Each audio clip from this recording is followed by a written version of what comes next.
এনসিপিকে রাজি করাতে শেষ সময়েও সরকারের নানা চেষ্টা। বিস্তারিত সংবাদ। জুলাই জাতীয় সনদের আইনি ভিত্তি এবং আদেশের ব্যাপারে নিশ্চয়তা ছাড়া সনদে সই করবে না এনসিপি। বৃহস্পতিবার সকালে দলটির এমন ঘোষণার পর শুক্রবার বিকেলের অনুষ্ঠানে সব দলের অংশগ্রহণ নিয়ে অনিশ্চয়তা আরও জোরালো হয়েছে। তবে এনসিপিকে রাজি করাতে বৃহস্পতিবার দিনভর সরকারের দিক থেকে প্রত্যক্ষ ও পরোক্ষভাবে নানা চেষ্টা ও তৎপরতা চলেছে।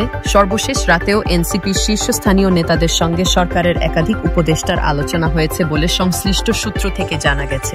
জাতীয় ঐকমত্য কমিশন সংশ্লিষ্ট একটি সূত্র জানায়, এনসিপি কিছুটা নমনীয় হয়েছে। ঐকমত্য কমিশন আশা করছে দলটির নেতারা অনুষ্ঠানে যোগ দেবেন এবং সনদে সই করবেন।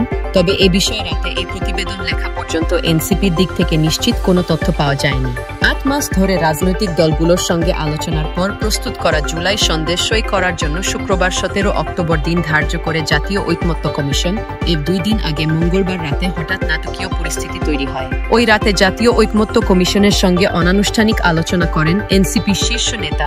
সংশ্লিষ্ট সূত্র থেকে জানা যায়, এনসিপির পক্ষ থেকে মঙ্গলবার রাতে দীর্ঘ আলাপে যুক্ত ছিলেন দলের আহ্বায়ক নাহিদ ইসলাম ও তথ্য উপদেষ্টা মাহফুজ আলম।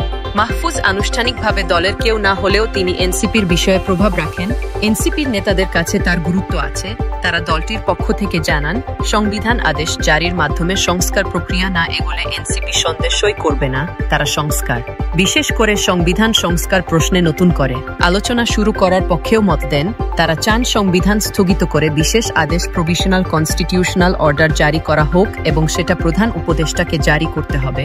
এনসিপির এমন অবস্থান ও সার্বিক পরিস্থিতিতে সনদ স্বাক্ষর নিয়ে সংশয়ে পড়ে ঐকমত্য কমিশন। তারা ৩০টি দলকে চিঠি দিয়ে বুধবার সন্ধ্যা ৬টায় অতি জরুরি বৈঠক করে।